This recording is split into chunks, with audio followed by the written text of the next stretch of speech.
I have a confession to make. I have done very little composting in my composters this year due to a decision I made early on in spring.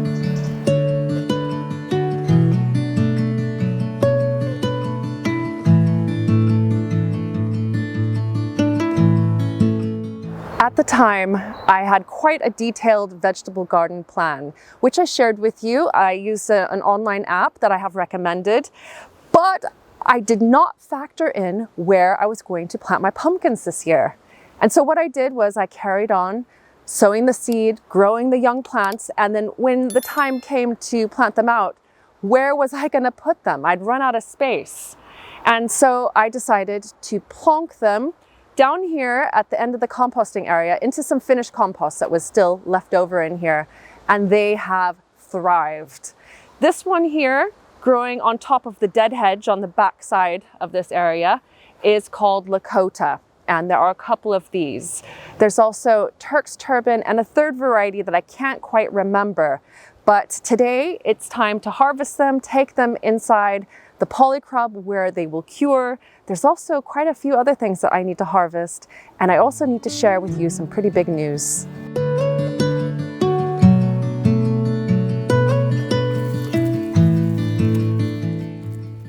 This squash has made it very easy for me to show you the best way to harvest one of these guys from the vine. Most people would imagine that you would cut right here on this main stem. But if you do that, that can introduce rot. So what you do instead is that you cut the vine. So you create a T shape by slicing it on one side here and then on the other side. And if you make a cut like that, what you have here in the end is the squash with the stem still attached here. I'll cut off this extra leaf as well. And when I put this into the Polycrub to cure, over the coming 2-3 weeks, this bit will shrivel up, but that main stem will be protected. So this is the ideal way to harvest your pumpkins and your squash. Growing pumpkins and squash begins for me at the end of April when I sow the seeds into small pots. I grow them under cover and harden off the young plants before putting them out in early June. Then they grow all summer long and produce gorgeous fruit that will store well for months if the skin and stems have dried and hardened. That's what happens when we cure them after harvesting. Hey Maggie, you good girl. Good girl. I've got quite a few of these. Not as many as I had a couple of years ago. Do you remember when I had that entire far bed planted with pumpkins? That was a bit over the top. This is the perfect amount for us for the winter. There are 3 varieties. Turk's Turban, which is a really good eating variety. It's also quite interesting to look at. I also have Uchiki Kuri, which are the perfect size eating pumpkins, very sweet fleshed. There's only a couple of them. Maybe next year I'll grow a couple more plants. And then of course we've got, Lakota. And there are a couple of those as well. And what I'm doing is putting them out here on this pallet that I've moved into the Polycrub. I'll just be spacing them out a bit. And I'll be leaving them in here for about 2 weeks, maybe 3 weeks. And it's quite warm in here, quite dry in the places that I'm not watering. And what's going to happen is that these stems are going to dry up and also the skins are going to firm up as well. Any kind of wounds or cuts will be able to heal, and that will extend their storage. All of the stems I cut just like I showed you, except for this one. And actually I did cut it in the T shape, but when I was pulling it out of the dead hedge, it snapped. So I'm going to keep a really close eye on this one.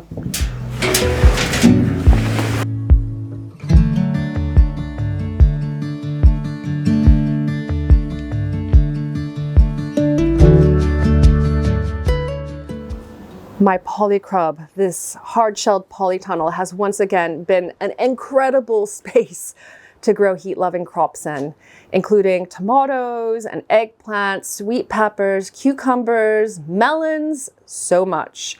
And as you can see, there are still plenty of tomatoes. This is my absolute favorite cherry variety. It is called Honeycomb, and I've never tasted a sweeter cherry tomato. It is gorgeous. It is an F1 hybrid, so I don't save the seeds, but you can actually propagate these from cuttings. If you find some new growth like this here, you can propagate this, overwinter the plants, and basically save money on having to buy new seeds. Beyond the pumpkins, I've got a small patch of sweet peppers. They're kind of getting to the point where I need to harvest the rest of them and take them down for the winter. But I do tend to leave the fruit on the plant until I'm ready to eat them. And that way they stay fresh.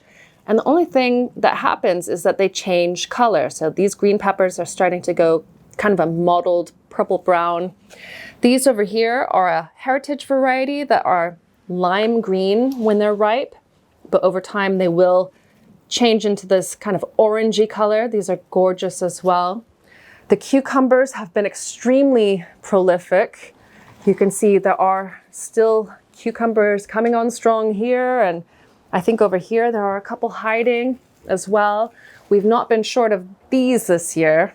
I have grown a couple of courgette plants, so zucchini plants, in the Polycrub this year. And I don't know what I do, but I can generally get any variety that I grow to vine like this.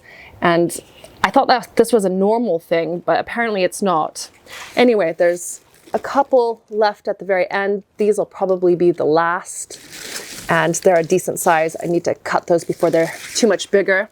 And funny story, this plant over here, I had a marrow on it, an accidental one. I let it grow. I actually nourished it and helped it to grow quite large, and then allowed a second one to grow large too. And then I harvested them last week and took them to my local produce show. And I got first place for both of them. One for heaviest marrow and the other one for a marrow. I'm growing some really interesting crops in this bed alongside the exact same tomato varieties that I'm growing over here. And I'll get to that in a second. It was a little bit of an experiment. But behind them, I have the cucamelons, which were extremely prolific. But I'll be honest, they were not to my taste. They look great, but they don't have much of a sweet flavor. They're also called the Mexican sour gherkin, and I think that pretty much sums them up. They're quite sour. They're pretty good for fermenting and probably pickling, but not for fresh eating in my experience. We've got some more of the honeycomb cherry tomatoes, and then down here on the bottom, I have sweet potatoes, and I have been growing a Japanese sweet potato variety for the past 3-4 years now, and then saving tubers and growing them again. And you can find them all along here. And this year I also got a sweet potato from the supermarket, a purple variety, and I planted it here. So we'll see if it does anything. Another thing that I started from the supermarket was lemongrass, and I've got 2 plants, one here, and I've put the other one in a pot over here. And I have them in pots just so that I can keep an eye on them and move them around. But I have them here in the Polycrub because they love heat and humidity. You've got to think about a plant's native habitat and environment if you want to help it to grow. And then on the far end, I've got my patch of eggplant, the aubergines that we love so much. They are a variety called Moneymaker, and that one's a little bit of an older one. They are prolific, and honestly, if you've got a warm place, a greenhouse or a polytunnel, these are the ones that you probably want to grow because they are just so easy. Look at how beautiful that is. I think I need to make a big batch of eggplant parmigiana.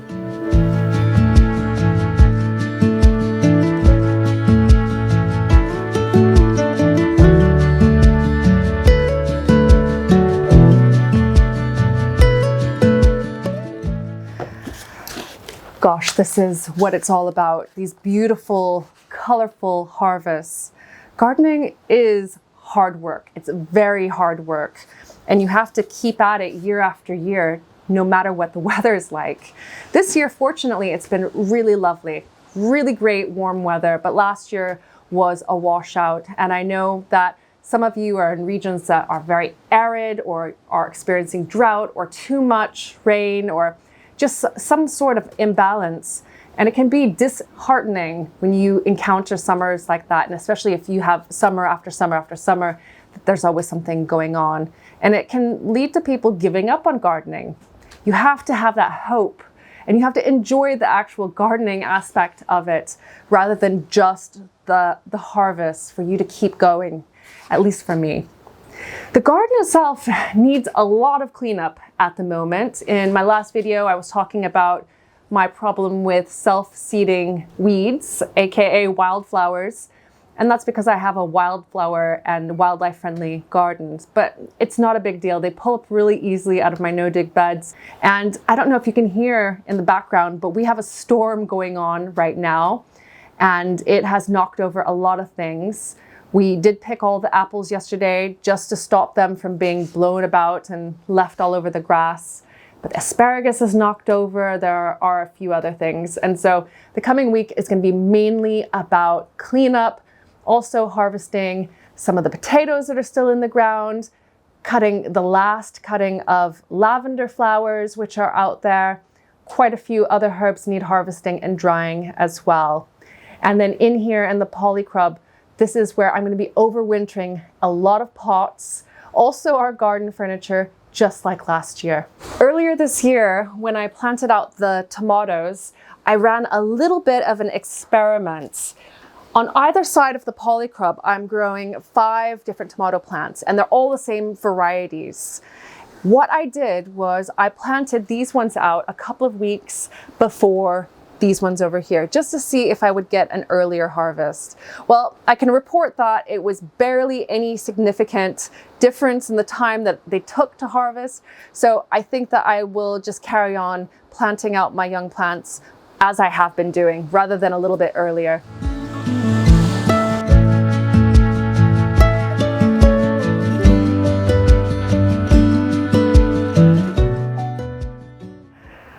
There has been so much change recently. Some that I'm going to tell you about today, and some that I'm going to have to cover in a different video.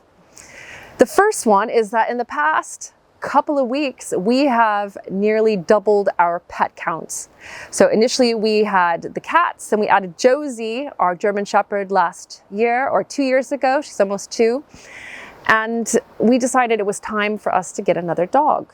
And we wanted to get a friend and companion for Josie. And so about a month ago, we brought home Solomon, our new German Shepherd puppy. And he is adorable. He's in his land shark phase of life right now. So he's trying to chew and bite and kill everything. He's adorable though, and so sweet. And he's growing so quickly. But unexpectedly, 2 days after bringing Saul home, it was a dark morning, pouring with rain, and I heard a kitten crying outside our bedroom window here at the house. Josh didn't believe me. He thought it was Portia outside. Checked, Portia was inside. So it wasn't any of our cats, and I swear it sounded like a kitten. And I looked all around the neighborhood. I could hear it, but I couldn't see it. Anyway, didn't see or hear anything of it for a couple of days, and then I spotted it, and then I decided I'm going to borrow a cat trap, see if I can find it, catch it, find it a home. And I set it up, and I'm not even joking you, 10 minutes after setting it up, I caught this kitten. That's how hungry it was. It was starving. And so we brought it inside, gorgeous, fluffy little black kitten that we decided to keep in the end. And we have named him Smudge. Josh came up with the name. It's funny, it suits him though. And we thought that was that. A few days after that, 2-3 days after that, I heard another kitten crying. This is no joke. And we saw that one too, eventually, and it was another black kitten. So I had to borrow another trap. And this time I set the trap up. I lured it towards our garage with some food. Again, it was pouring with rain. And I caught this second kitten 5 minutes after setting up the trap. And we brought her in, and initially we were thinking about rehoming her, but she and Smudge bonded and we couldn't tear them apart. We've named her Fern. And the other funny thing about the entire situation is that Josie, our German Shepherd, almost feels like they are her kittens or her puppies. She is so protective of them. She is in love with the kittens. So we have gone from having 4 pets to now having 7. And so, yeah, that's been going on. It's having 3 babies in the house, crying, lots of cleaning up after them and feeding and all of that. Oh my gosh, it's been hectic. The other thing that has been very hectic is I've been doing a lot of DIY, so decorating inside the house, lots of painting, because we have decided to put our house on the market. I know, it's a bit shocking also for me. We weren't planning on doing this. We're planning on staying here for about 10 years before looking for the next place. But something has popped up and I'm gonna have to cover that in a different video. So thanks so much for watching, and you will definitely be hearing a lot about what's going on and what I'm gonna be doing to prepare for that, and what I'm gonna do and my thoughts on leaving this beautiful garden that I've created. It's been such hard work, and the idea of starting a new garden is both exciting and a bit daunting. I will see you in the next video. Bye for now.